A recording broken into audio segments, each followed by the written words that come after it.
we want to welcome everybody here. Everything all at once? Everything all at once. It's honestly a sensation. Aliens listen to it. Welcome everybody to Everything at Once. The technical error edition. Technical error edition, alternate universe times 3 edition, coming at you. 3's the lucky one, man. 3's the lucky number. Yeah. Welcome to the show. Thanks, man. Good to be here. Matt Flowers, world famous vocalist and musician for Fox Grotto, internationally known marketer, Ethos Copywriting, and scientific researcher of the homeless. And real estate mogul.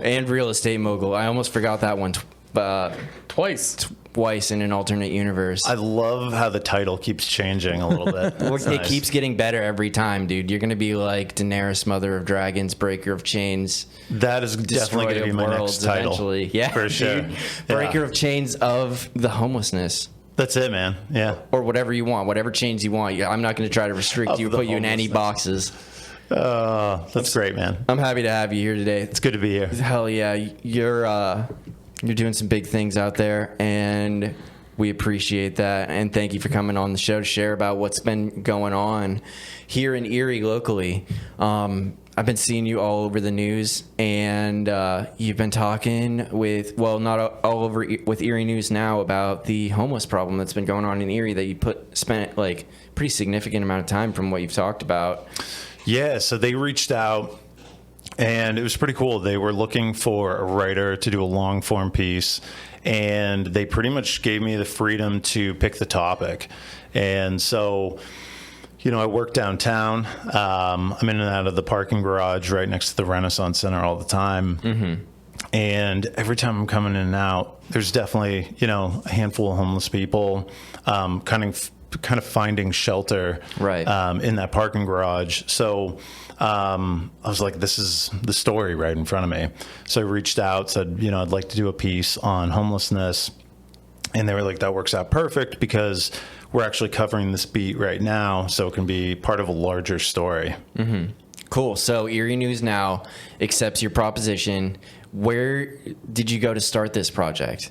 So you come from like a writing background. Yeah. And you'd already had some experience writing. Had you had any experience writing anything similar to this? Any sort of research or?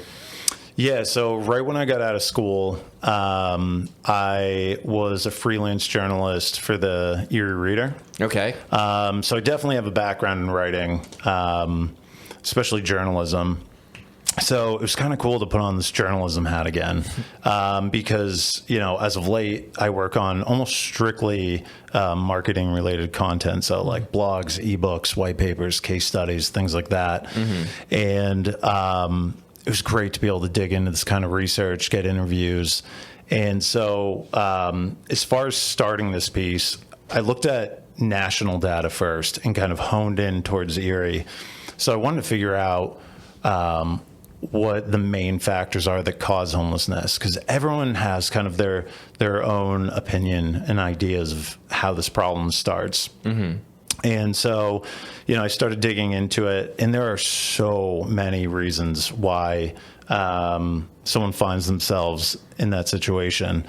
I think mental health is obviously a huge one. A lot of financial uncertainty, right? And, wages are incredibly low in Erie, so it's really difficult for a lot of people. 16501 is one of the most poor zip codes in the nation. I'm sure you've seen those stats. Oh yeah. We've talked with a few different people that are working to try and get that throughout we were celebrating Black History Month a couple weeks ago, and it's definitely a depressed area for sure. Yeah, and racial inequalities is one of the biggest reasons for it as well. Yeah. Erie's not been making national news for good things. We got the poorest zip code, and I believe there was also a story about why it's the worst place for Black people to try and find, or African Americans to find work or to find jobs. It was actually not. It was. We are the worst. Yeah. Like percentage wise for Black people to find consistent work above the poverty level. Yeah.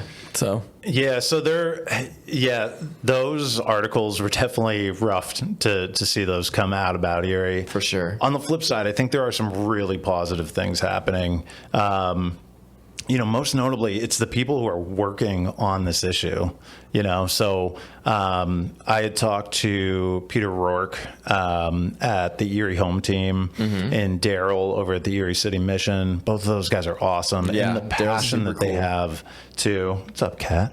That's Gideon. She's the studio manager. She likes to come down and make sure we're doing our job down here. She keeps us in line. that makes me feel confident that this won't fuck up again because she's not going to let that happen. Right. That she's definitely the ringleader of this whole project. Nice. Keeping everybody in line. That's right. So these people that you met with the firsthand experience trying to combat this issue, what did they have to say about it? What did they identify as some of the major issues that are causing this problem here? Yeah. So again, the economics of Erie is really challenging. So there's really low wages, and because of that, the housing is really unaffordable for a lot of people. Right. And, rent just keeps going up. The price of buying a home just keeps going up. The pandemic just exacerbated that issue. So mental health issues, racial inequalities, domestic abuse, those are really the main five.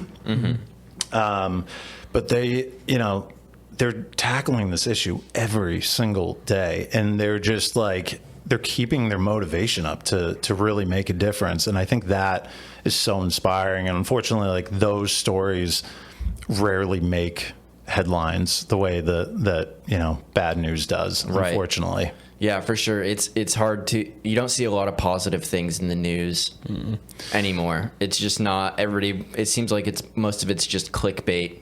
They'll write the most inflammatory headline ever. Oh, yeah. And then once you click on it and actually read the story, 9 times out of 10, it's something completely different or not half as bad as the headline makes it appear to be. I like when they phrase the headline as a question, so they're not making a statement; they're just posing a question. Right. But the way that your brain interprets it, you're like, "Oh, that is the headline." It's not. They're not posing a question. That is the fact. That's the way it is. Yeah. It's a sensationalism in journalism. Yeah. So there's a little bit of it's an unfortunate situation, but man, this cat's digging the water. This cat's digging everything. Yeah. Gideon's down here to make sure that things go right. She appreciates all the things that are going on right now. It's very good. It's round 3, man. It's round 3. It's getting wild. So you did all this research and you were talking to these people, and I know you were mentioning a little bit earlier that there, on any given night, are about 30 people in downtown Erie area that are homeless. Yeah, so numbers-wise, you're looking at about 1,100 people who are experiencing homelessness in any form, right? So that could be, supportive housing. That could be, people out on the street in shelters. So out of that 1,100, you're looking at about 200 people who are finding shelter in places like, the Erie City Mission. Mm-hmm. And then about 20 to 30 people who are chronically homeless who are living out on the streets or in homeless encampments, something like that. And I think it's really important to realize that the people that you're seeing, downtown, that's just the tip of the iceberg. There's so much more going on. Right. It's incredible to think about that when you see the people that are in structures or staying in stairwells at the garage or whatever, to think that there's 1,000 more out in the city of Erie somewhere, sleeping on somebody's couch or without stable living. And to tackle that problem seems like it could be overwhelming. I mean, to fit 1,000 people into shelters and stuff like that is a tall order for Erie. There's a lot of I know there's a lot of shelters that are doing their best and that are full to capacity frequently, especially during the winter months. Yeah.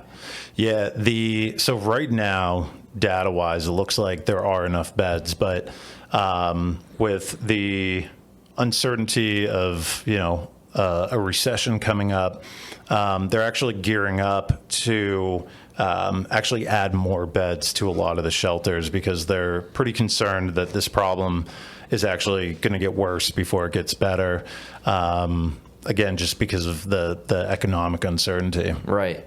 And there's a lot of people entering these shelters that don't come from a positive or supportive background. You know what I mean?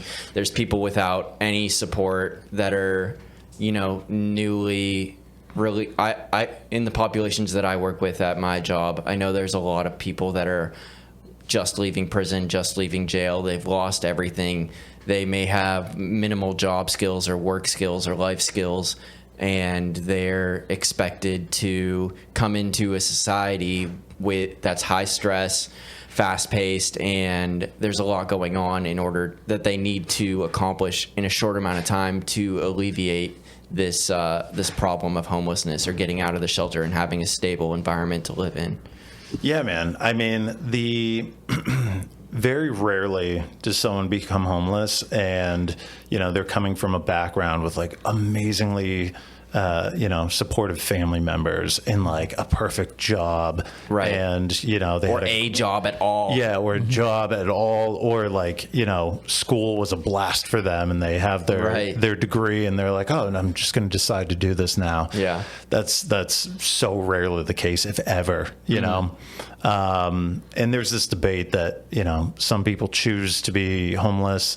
What I found is there are a very select few who decide like, what, I want to be out on the street. I don't like the restrictions of the shelter. Mm-hmm. But again, those people, they're dealing with so much. So they're really making an incredibly difficult decision anyway, Mm-hmm. Right. I'd imagine, especially in this area with how the climate is, like there aren't a whole lot of people that really want to be out on the street, Yeah. I mean, to make that decision, you got to like think about, what are they choosing to walk away from that living out on the street is the better option? Mm-hmm.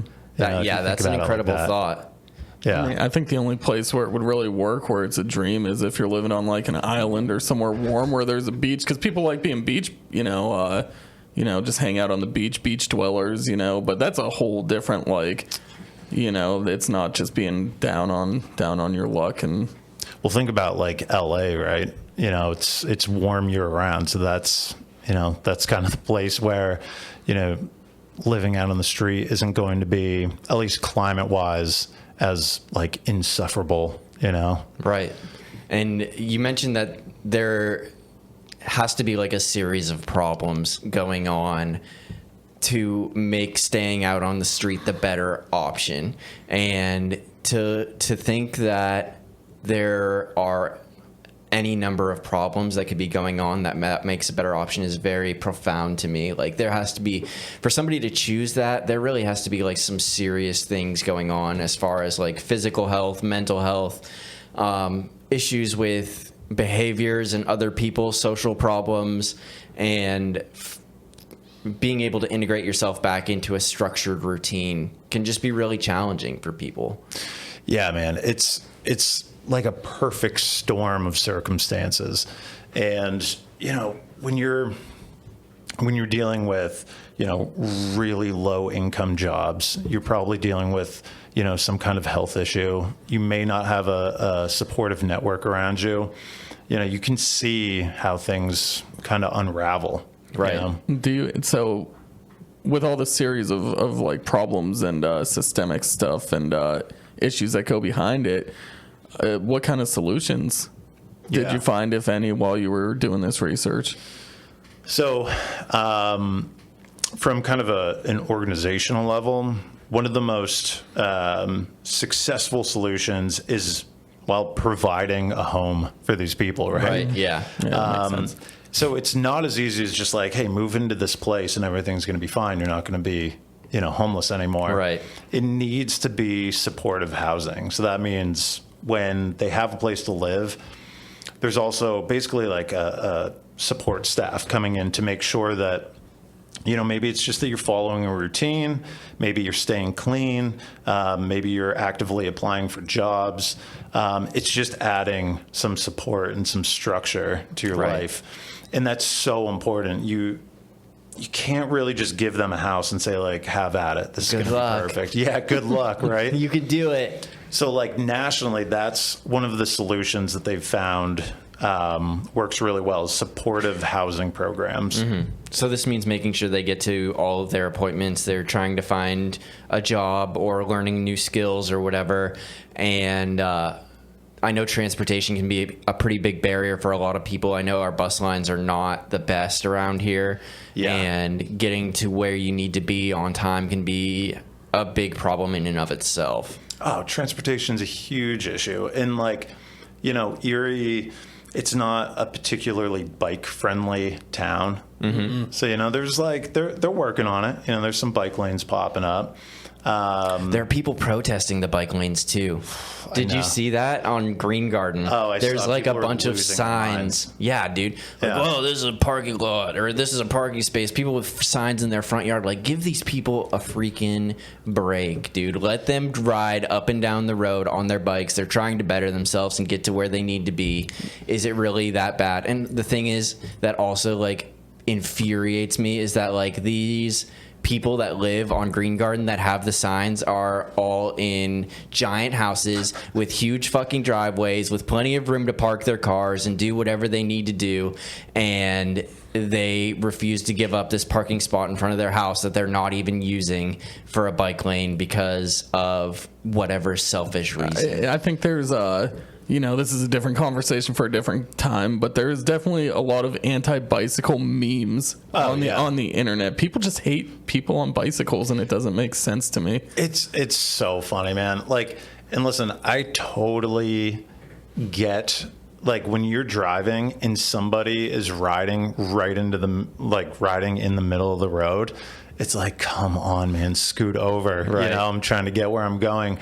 But at the same time, it's like the bike lane would alleviate that, right? Right. It's like, put the bike lane in, get them a place to ride, you know. And I don't know if you've, like, biked down 8th Street or something. Like, I've biked to work a few times. Mm-hmm. Man, there are some spots on 6th and 8th Street that are sketchy on a bike. You know, you're like, is this guy going to clip my handlebars? I have no idea. So, you know, for me, it's just like, this makes perfect sense. Like, Erie is such a good candidate for, have you heard of the 15-minute city? No, I'm unfamiliar. So it's kind of like an economic development concept, but the whole idea is you should be able to basically, I can't remember what all the different things are, but you should be able to find, like, recreation, healthcare, you should be able to shop, a bunch of different things, and you should be able to get them in a walking distance or biking distance within 15 minutes. Mm-hmm. And there's a few places in Europe where they've tested this out, and it's incredibly successful. Like, people are healthier, people are happier.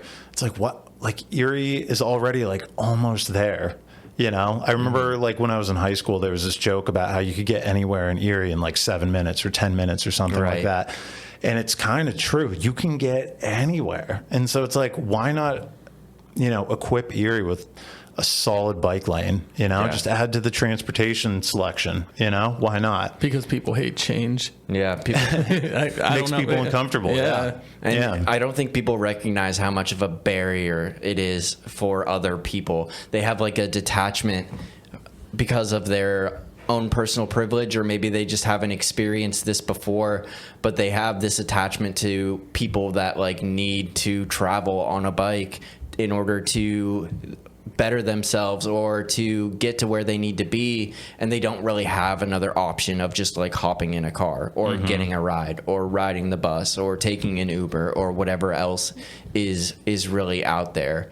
And I think it's really easy to stay detached from this homelessness problem rather than to, you know, jump in with both feet, or to do, like, maybe not even jump in with both feet, but do something to help the people that are in a less advantageous position. So, you know, if you do want to make a difference on an individual level, there are a few things you can do. So you can donate your time, right? So whether it's, like, serving a hot meal or even providing job training. So there's, like, a bunch of different ways that you can help without even the monetary donation, right? Which, of course, is the second way that you can help out. So all of these different organizations, you can have the brightest minds on a particular problem, but if you don't have resources to execute, it's going to be really difficult to alleviate that problem. So if you do have a couple extra bucks, and this is a really tough time for a lot of people, and if that financial donation isn't the option for you, you can donate your time. The other thing is advocating, right? So a lot of these issues are going to come from actual policy change.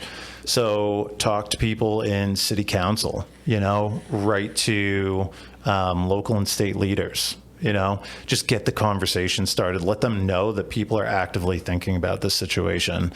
And so between, donating time, money, and advocating, those are really the best things you can do on an individual level. Right. And a lot of people, I feel like, miss this chance and don't see it as a way to, I'm sorry, I'm kind of blanking out here, my bad. But I really like the warm fuzzies that I feel when I know I've done something good for somebody else. And I think if more people recognized how positive it was to make those kinds of changes by donating a little bit of time or a monetary donation or whatever, having something that can bring a little bit of happiness or a little bit of light into their lives and into the lives of others, we would have a positive influence in our city. Things would start to change a little bit. And I think that, it's important to remember everything we've talked about to this point, where there's so many mitigating factors that create homelessness. Because I've found that people do try to give their time or their money or whatever, but they tend to give it to things that mean the most to them. And a lot of times it seems like the popular charities or foundations are the ones where people feel like they're helping cause where the object of it or the subject of it is unable to help themselves, like animals or sick children or children in need or whatever. And I think there's this horrible stereotype that homeless people do it to themselves. So it's getting the awareness out there that is not the situation, to get people to want to help out. Yeah. So that goes back to that idea of is this a choice or not, right? For these people.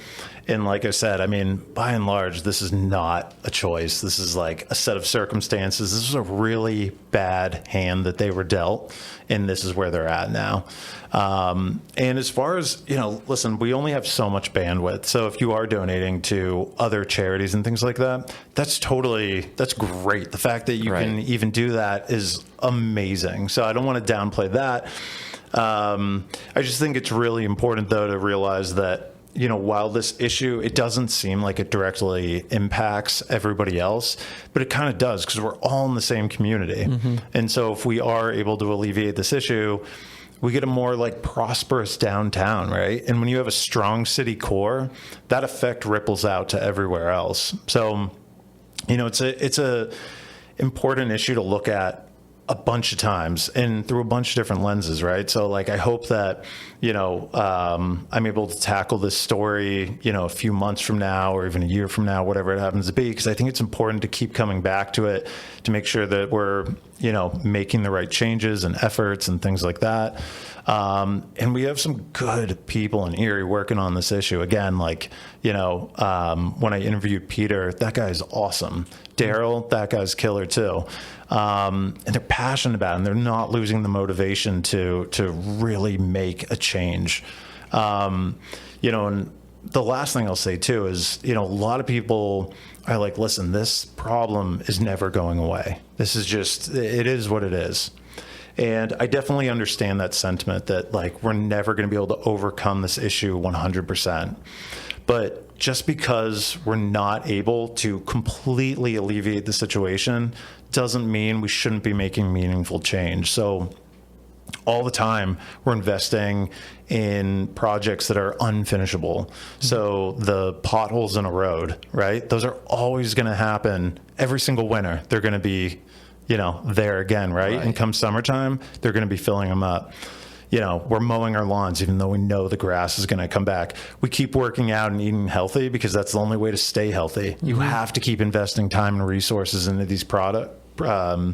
processes that are unfinishable. So I think homelessness is one of those things where I'm not convinced it matters if we can fully solve the issue or not. What really matters is we're making meaningful change. Right, and helping people get out of this process, because these circumstances are always going to continue to evolve and erupt in people's lives in dramatic and impactful ways. There's no way to that we can keep bad things from happening to people as much as we may like to, but the important thing is that we're doing something about it when they do happen to help them get back on a sure footing and move forward with their lives.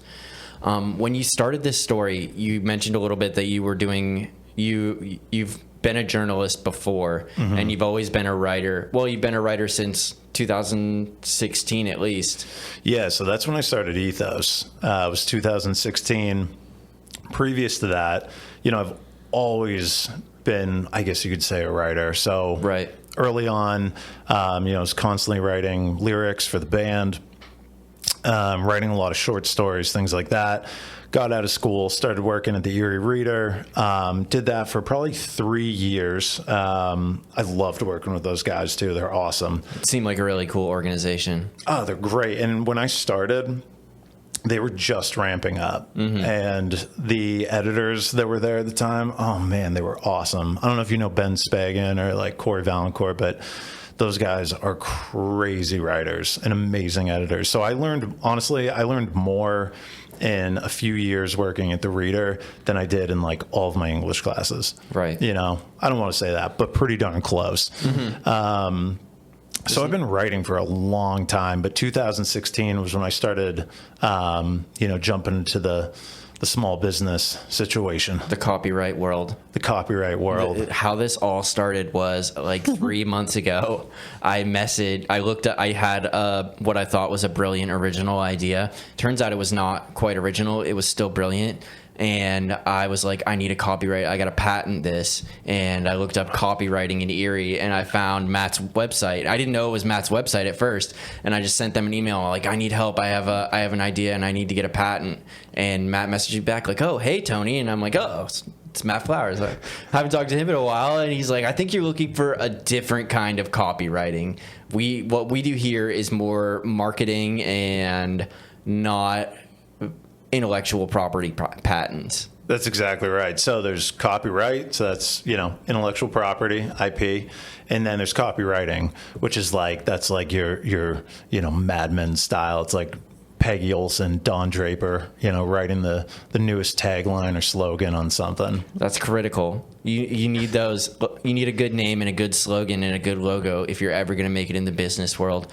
And yeah, and you make it happen for those people. How did you get started into copywriting? Yeah, so I was a autistic support assistant for probably 4 years, and then one of the perks of working for school is you have summers off, and I was just looking for a different avenue because as rewarding as that job was, it doesn't pay that well. Right. And so I was like, I got bills to pay. I'm trying to make moves. Exactly. Be financially secure. That's it, man. And so, I actually hit up my cousin Nick, who you actually had him on with Jess. They're the owners of Menagerie Studio. That's right. And bandmate. That's and right. Cousin. Your boy. Friend. Yeah, man. So it was so wild. So it's probably June of 2016. And I hit up Nick and I'm like, hey, man, I think I'm going to start a copywriting business. And he's like, that's really sweet. What is that? And I was yeah. And I was like, I don't know exactly, but I'm trying to figure it out. I was like, I think they write, slogans and they, write some marketing content, and that's what I'm looking to do. I've always been really interested in what sells a product. My sisters always used to get these magazines Cosmo and People and all these, things. And, they have more ads than they do content. Right. Yes, they do. Yeah. And so I'm looking at this, I'm like, what is it about this slogan that sells this watch or this perfume? I found myself gravitating towards the ads in those magazines more so than the articles. So you want that power to sell those things. Yeah. And you know what? Those ads get me all the fucking time, dude. I'm the worst. Yeah, I'm a total sucker, dude. You're selling me shit all the time. Yeah, I mean, if you think about it, just like a beautiful photo, great caption, there's something about it. Right. And so It makes me want to buy it. Yeah, that's exactly, or if you don't buy right then, it still sticks in your head. There's something about it, right? Like the brand recognition. Yeah, come back later to that one. Yeah. And so, we wrap up this call and he's like, hey, man, I got to jump into a meeting, but we'll talk later. He gets out of the meeting. He immediately hits me up and he's like, hey, man, this guy needs a brochure. How fast can you write it? It's about financial consulting. And I was like, give me 2 weeks. And he's like, great. How much should I tell him it's going to cost? And I was like, $150. Hell yeah. Yeah. That's big money. Big money. For what was Trifold it? brochure. For a travel brochure? No, for a autistic trifold. support helper. Oh, right. Yeah. $150, dude. That's a come up. That's a come felt up. great. Yeah. Hell yeah. Yeah, and I thought I was like pricing that really well until it took me like 20 some hours to complete. So yeah, I got that's rough. crushed. But I was obsessed with looking at every single sentence on that brochure 1,000 times. Like I wanted it to be perfect. Hell yeah. And so that guy got like a great deal. I mean, I obsessed over that thing. Best brochure. Is he still using it? Yeah, I don't know. I'll have to drop by his I office. bet he is, dude. He's probably got 1,000 copies made. I It's hope the best so. $150 for my successful business I've know. ever spent. That'd be wild if you're still using it. 'Cause that's like it's like 8 years ago. Oh man. Yeah. Do you still bring the same kind of level of obsession over what you write for people? Oh yeah. I'm a psycho for sure. Every single piece goes through a minimum of 3 rounds of edits. Mm-hmm. So like my project flow is primary, secondary, and then final edits. Mm-hmm. And it is, I mean, I really scope things out for sure. Because a big part of what I do is ghostwriting. So when it comes to the blogs, the ebooks, all these things, like a CEO will reach out, right? And they're like, hey, I want to write a piece on X, Y, and Z. And so I research it to the bottom of the internet and write it just like I'm them, Perfect. So you research the guy and how he's written in the past or how his stuff has looked in the past and try to make it like that? Sometimes they don't have anything yet. Okay, so it's just you, dude. It's just me. All you. Making these CEOs and stuff look great. Oh, yeah. Like they're geniuses. The more I started doing this, the more I realized that the vast majority of the stuff you read is actually written by ghostwriters. Oh, for So sure. people like you. Yeah. Yeah, definitely. Just reading Matt Flowers stuff over and over and over again. I'd be curious if you stumbled across one of my articles. I mean, we've written a lot, man. Yeah. A lot. I'm sure we have. Probably. I would think so somewhere. Oh, definitely. Or If at least if it's not you, it's like somebody else who's in the copyright business. for sure. Cranking stuff out. It's a wild industry, and the stuff that I've written about is all over the map. I mean, I've written about like the zinc coatings on the sides of tanks, and I've also written about like how to make the perfect mojito. There you go. So So if I needed a mojito, you're my man. yeah. Oh yeah, I got you. I got you. How does that jive with your desire to write creatively? Like when you have to do it professionally, like I don't know. I'll just use a random example. Like if someone hits you up, like, could you write a ebook about the color brown? And you're just like, well, it's money. Yeah, I'm bringing it in. But like, is it difficult for you to do when it's not your own creative like output that you're making yourself? I want to know what business wants an ebook on the color brown. This one right now. we might need one, dude. What's the word count on that? Probably about 5,000. Or no, it'll be 5,000 words? 5,000. We'll do 5,000 Okay, on the color brown. on the color brown. Nice. Wow, that would be that's a dry ebook right there. We're only paying $150. Do you feel like you got it? But in your position, you have to make me want to read that book. Yeah. So I've written about some pretty dry topics. I mean, The zinc coating of a tank sounds pretty unexciting. it was pretty dry. Yeah. I mean, but it's like one part of what I do is almost like getting into a mindset where you're tricking yourself into thinking that you're super interested in this particular topic. And what's wild about that is when you're going into it with that state of mind, you start actually genuinely being super interested. So like at the end of these articles, I'm in it. Like I'm digging what I'm writing about. And it's cool because I think it comes through in the content and the clients appreciate it. Absolutely. Do you ever like, are you at band practice and you just start talking about like the zinc coating on the side of the Every exciting blog post that I've You're written. like, guys, I just like the zinc is incredible. I honestly, so I think retention wise, it is really hard to keep all of that stuff in your brain. Right. You know, there's only so much capacity, right? And then you're like, I gotta let that little chunk of trivia go. But like, you know, to answer your question about does it impact writing creatively? So I will say, like, I haven't written a short story in quite a long time. But lyrically, it actually gets me really excited to jump into almost like a different style. Right. So I've been writing this like very professional, like marketing oriented content. And then suddenly I can jump into something else that's like, you know, it's about me or like it's making me feel a certain way. So like getting to like put on that hat where I'm writing like emotive content feels so good. You know, nothing's ever going to replace the joy that I get from like writing lyrics. I mean, that is like the top tier for me. So I would say it doesn't necessarily like, you know, minimize the amount of time that I'm writing creatively. It's just what I'm doing creatively is a little different. So instead of short stories, it's typically shorter form, you know, going towards lyrics. So you'd say it feels like it's a different kind of energy that you get to express compared to copywriting versus your personal projects.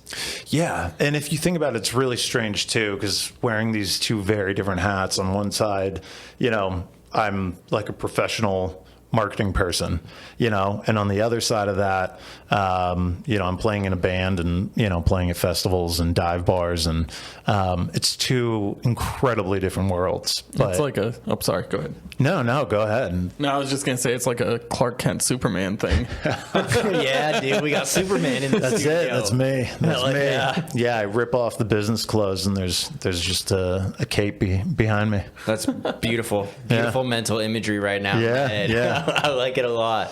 So when you started this business, you were kind of just going for it. You like charging people $150 for 20 hours of work and just like hitting the ground running and going for it because you want this to succeed. Were there ever times where you were like, I don't know what the heck I'm doing here in this situation?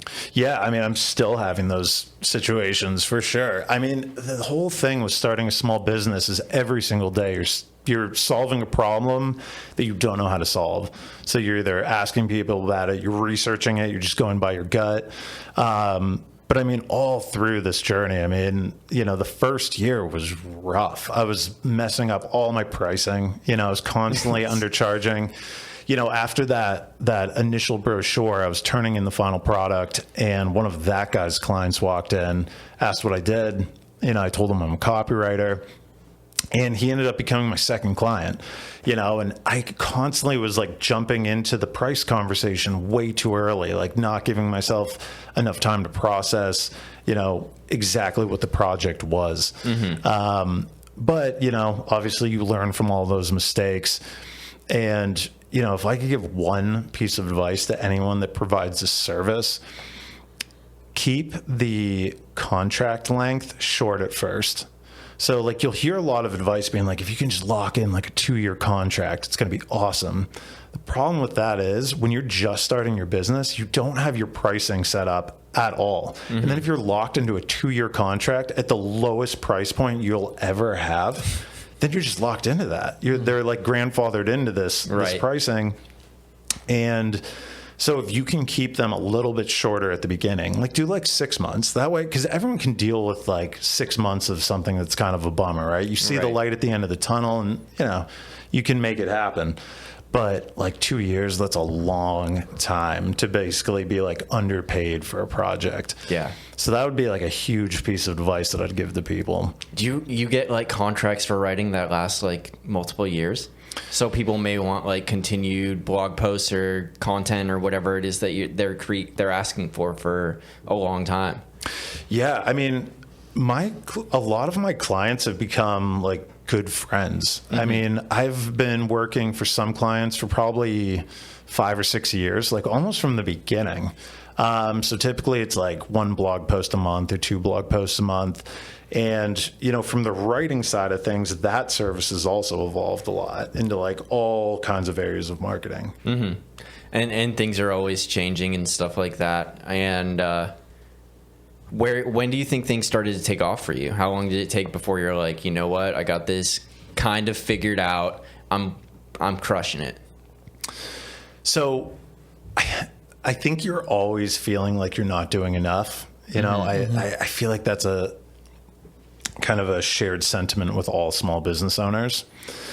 But I would say the moment where I really started to take off was right before the pandemic. Mm-hmm. We're good. All right, sweet. So right before the pandemic, I actually had this moment. It was like a major oh shit moment. So the lockdown had just been declared, and overnight I lost almost half of my clients. Oof. And so I'm going into panic mode. But something incredible happened during that time. So not only did all of those clients come back, but a ton more came back, or a ton more just got added onto my roster within like a 2-week time frame. And all of the people that left, they actually were, a lot of them were grandfathered into older contracts. Mm-hmm. So like price points that I had been, kind of bummed out about for like a year. I was like, I'm waiting for this contract to end because this price point is so low. So it ended early when they broke their contract. And so they were able to come back on. And it was funny because when I told them that I was raising prices, not even kidding you, 100% of them were like, oh yeah, dude, like I could not believe you were offering this much for that little. Right. They were all super cool about it. They were like, I have no idea how you were doing that. And looking back, I don't know how I did that. I was working so many hours. Mm-hmm. It was rough. But once, honestly, when the pandemic hit, I started kind of aligning my work life with my real life, right? And making sure that like one is helping the other, and that was really important. So it brought in a little bit of balance. It kind of forced balance upon you almost by taking some of this work away and allowing you to, be a human being again instead of just a madman copywriter slanging shit, slanging papers about the zinc coating on tanks. Yeah, man. It was this very like. I think it was one of those moments that just had to happen because I was so deep in it that like I couldn't figure out the mistakes I was making because I had no downtime. I was just constantly churning out content. And, when you are so busy that you can't think, stuff starts to unravel in the background. So I would say like 2019, the company really started making a name for itself. A lot more traffic started coming to the site. And honestly, I think the product got so much better as my capacity opened up a little bit. Sure, yeah. And, there were a lot of services I started providing in addition to, just writing content. So people started asking me like, hey, you're writing all these blog posts, you're writing these ebooks, whatever. Can you publish this for us? And so suddenly I was like, going into the back end of their websites, publishing things. And then they were like, hey, can you also optimize this for us? So search engine optimization is a huge thing. It's basically pushing up your search ranking to the top of Google, Bing, whatever search engine you're using. If you're into like DuckDuckGo and you got that tinfoil hat on, yes, please. want your data secure. But so I started optimizing people's websites. And then, like I said, I mean, some of these people I've been writing for like 5 or 6 years. Like I know their industry inside and out.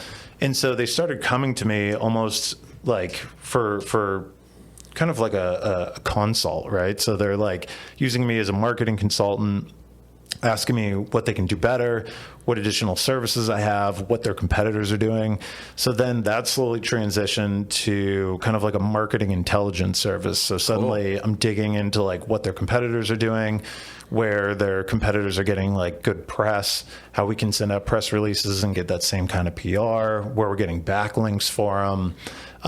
So it just like evolved into this like much bigger set of services. Cool. I think it's we've had other entrepreneurs on in the past, and it always seems like the first couple years especially, people don't realize, like, you want to be your own boss, but like how much incredible amount of work goes into it. Like, you're doing all these awesome things that what it's come, turned into right now.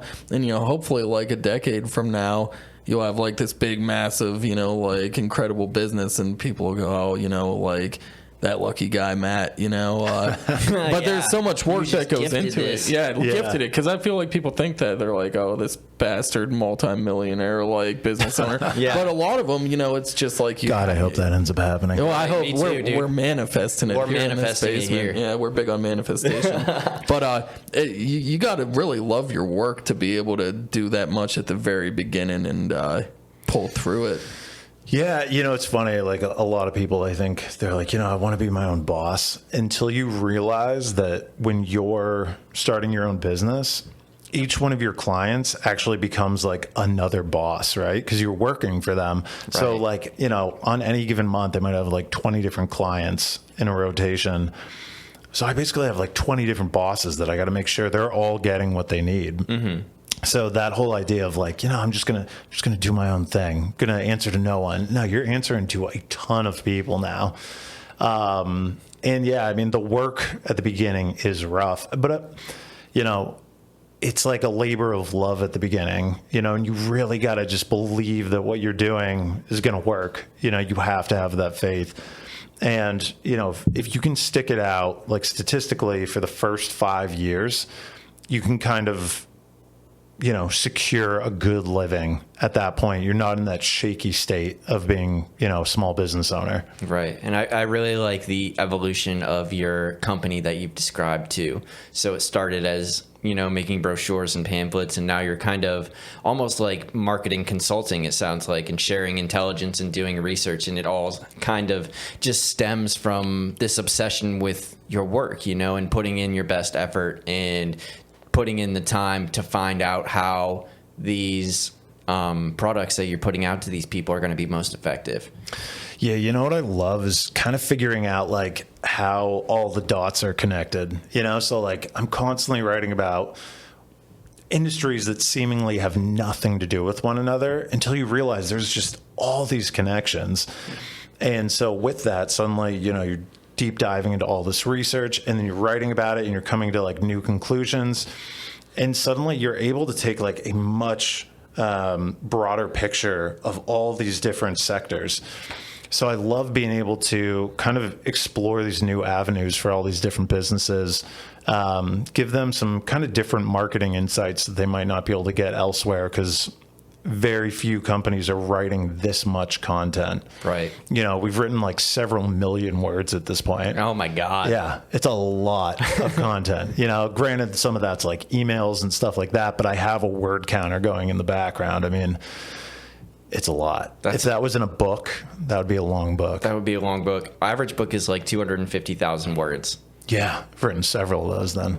Yeah. Yeah. For real. Yeah. And you were mentioning that you also have like your own creative outlet in your Fox Grotto, coming in and having that balance and having not everything not just be all work is very important. Like, to me personally, is that like I'm enjoying what I'm doing and I'm making a livable income, and I'm able to spend my time, my personal time, doing what it is that I want to do. Yeah. So, we are really like hitting a stride with the band right now, which I feel so good about. We're about to go into the studio probably May or June, and we were just like pumping out songs. We're just in a really good groove right now. And yeah, that creative outlet is so important. Mm-hmm. I mean, when I was starting the business, I kind of let that side of my life go, because you can only focus on so much. Right. And then I kind of realized that this chunk was missing from my life, Mm-hmm. And so, we started playing again, like at least once a week. And so, yeah, I mean, we've written probably about 20 songs now. Going to go into the studio, get that going. And it's been a huge part of my life. And the cool thing is like that music side of things, it makes the content creation so much better. Like business-wise. Yeah. Do you feel like you're able to explore more creative routes? Yeah. And like you realize that, lyrics are catchy and sticky because they feel good to say or sing. And you start realizing that like really good taglines, really good slogans, I mean, even a sentence like to kick off a blog post or something like that, if you hit them with something really good that actually feels good to read, you're going in the right direction. So I find the two work really well together. On Ethos, I'm learning all kinds of wild stuff. And then with Fox Grotto, I'm like digging into this creative side, and figuring out like what makes words sound good together, which is super important. But then just from like a lifestyle standpoint, playing in a band and having friends that you're able to connect with regularly, I think is so important. Right. I think when a lot of people start digging into like their professional life, they slowly lose track of, their friends that they used to kick it with. And I think, just making those connections and keeping, those connections fresh, it's so important. I think that's a huge point of inspiration too, just having like a social network that you can talk to and, kind of be inspired by, if I was surrounded by a bunch of people that were not like pursuing their own roots of creativity or their own businesses or their own passions in their own respect, then I feel like it would be a lot harder for me personally to like step out of my comfort zone and try something new and try to do something that I want to do. But if I see other people doing it, I'm like, hey, maybe this is possible. It's all about the, what's that old line? Like, show me your friends and I'll show you your future. Oh, nice. I haven't heard that. I always think about the, you are the combination of the 5 people that you spend the most time with. Have you ever heard that? Sure. And I think there's something really true about that. So, everybody in the band is doing something wildly different. So Brad's making custom furniture. Nick's making like these beautiful videos. I'm digging into content creation and writing. Bill just got his master's. Go Bill, good work. Go Bill. Yeah, he's working for Erie County as a parole officer. So we're all doing like these totally unique things. And so it's just really cool to like kind of get empowered by your friends. And then even again, like outside of that professional thing, we're all coming back together and doing something really creative, that you can like really feel, Absolutely. And it's so important to have like that feeling. I feel like there's a certain time where, at least in my creative process, like I know if I'm doing something really good, if I feel like I'm not the one doing it. I don't know if that makes sense, but it feels like I tap into something else that's like moving my hand or my fingers across the keyboard. Like a muse? Like a muse, or like the Great Spirit, or like however you want to look at it. Some sort of creativity portal that's just like providing me with the information to put down rather than me trying to create my own shit. Yeah, I love like when that idea hits you, it feels so wild. Like the feeling of an epiphany is amazing. Yeah. I was driving to band practice the other day, and like this entire verse just popped into my head, like 2 blocks away from our practice space.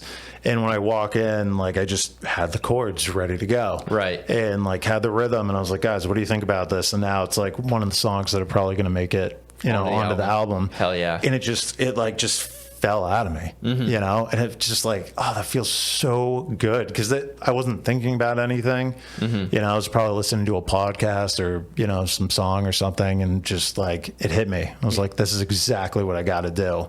I love that. Yeah, dude, I love when I get an idea from a dream too.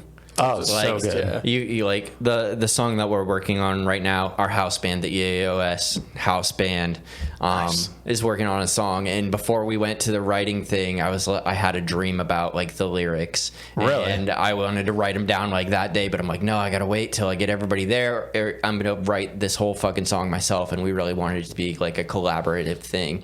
So I really appreciate when I think it's like a combination of like spending time doing something, you know what I mean? When something really absorbs your creativity or your mind or your thought process, it starts to manifest itself in dreams. And then when we have those dreams about it, it's something that is otherworldly and not from me, you know what I mean? It just feels magic. When when I used to write a lot of short stories, typically those ideas would come from dreams. But my dreams are like wild, man. Yeah, me too. Yeah, like nightmare style, like crazy stuff. So like a lot of my short stories were so dark, like in college and stuff. Yeah, I would write like just, oh man, they were crazy. My teachers always loved them, but yeah, I feel like when we do like a student critique, everyone was like, what is this That's story? a little scary, yeah. But you know, I kind of like that darkness though. You know, there's something like, I feel like it's important to tap into that side of things, because there's obviously like those thoughts and those dreams, they're coming from something, right?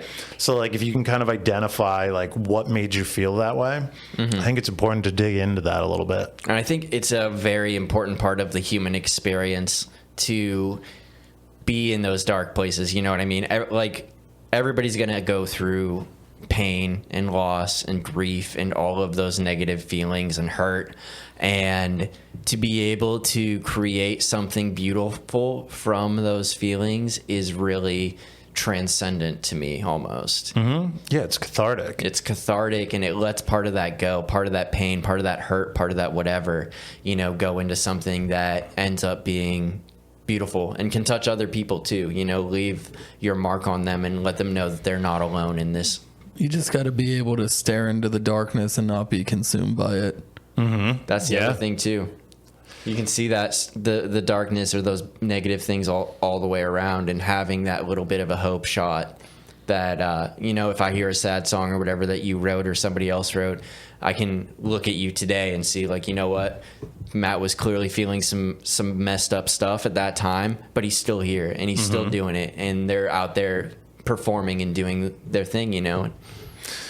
Yeah, I mean, when it comes to music, there's all kinds of stuff, right? So the artist is kind of getting healed by the stuff that they're working on. But then also, like, how many times have you just put on a song that matches your exact mood at that moment, and it helps you get through that moment? You know, it's like the beautiful part about it. And I think the one thing that continues to interest me, you know, every once in a while I'll put on a song that we wrote years ago, you know, like something that I think is going to be trash. You know, something that like never even made one of the albums for Falling Hollywood, just something off the beaten path. And I'll listen to it, and the lyrics they have a completely different meaning for me suddenly. And I'm like, oh my God, I was onto something with this. And it'll come back. Like a few of the songs on the album that we're going to record, they were written like 10 years ago. But we just were like, this is solid. Like this feels good now. It's almost like we wrote it before we were ready for it. And the meaning of the song is completely changed for us. So that kind of blows my mind, where like, I feel like that all the time. We tapped into something almost before we were ready for it. Yeah. What kind of feel are you guys reaching for on this new album? What's it going to sound like to me? Yeah. So have you listened to Falling Hollywood? Yeah. I mean, I've seen you guys play before. Yeah, me I too. wouldn't say I've ever had like an in-depth listening session or could really recall anything. You know what I mean? So we definitely, you know, when the band really started doing like some weekend warrior style tours, we were hitting that like, you know, like Americana folk style thing on our first CD. And then, like so many bands that are doing the folk thing, suddenly you're like, all right, I'm ready for a little juice. Like, I want to plug in, get some pedals, you know, some distortion. So then our second album ended up being, like, pretty heavy. It's called Heavy Weather. And a lot of, like, heavy blues influences. I describe it as, like, CCR with, like, way more electric guitars, you know? So there's a lot of, like, riff-heavy stuff. But then Nick and I have always harmonized. So there's, like, a little bit of sweetness to the melodies and things like that. So Fox Grotto is all over the map. Like, I mean, we have, like, some reggaeton stuff, some new wave stuff, some, like, really heavy blues. Almost some like kind of like early 90s primacy style stuff. Love it. It is all over the place, because if you think about it, I mean, our last album came out like 10 years ago under Falling Hollywood. Now we have this new moniker, Fox Grotto, and it's kind of a moment where we're all coming back together, and we have a decade of like new listening experiences and life experiences. And so we're coming at this thing, and we have just music coming out everywhere. I mean, it's just like all different styles. Every time we like do a jam session, we end up falling into, you know, another song, and we're like, is this going to be one that we bring to the studio too? So we're going to have to really like figure out what's going to make it. Ideally, we record everything, and then we like make the album from there, and then have a bunch of singles as well. Sure. But yeah, I mean, it is all over the map. I'd say, like, just as a general term, you could either be like, it's just rock and roll, or it's alternative. You know, either of those work. But influence-wise, it is all over the place. Beautiful, awesome. man. I can't wait to hear it. Thanks, man. Yeah, thank you for coming on the show today. This Dude, I has been appreciate fun. it. Third tries the charm. Those Yeah, other man. parallel dimensions never existed and didn't happen, as far as I'm concerned. It's because Gideon came down Gideon and came made down sure to it was scare good to away go. the house ghosts and Yeah. stuff. We persevered. We persevered. We made it through the dark times. Heck yeah. Thank you. Hey, thank you. And thank been you, awesome. everybody, for listening. Make sure you hit those likes, subscribe, follow, share, all of the buttons that you can possibly push on social media and YouTube. Just hit them. We'd love that. Just hit them. And then hit more. And then hit more and tell your friend to do the same. Anyways, we love you guys. Thank you so much. Peace. See ya.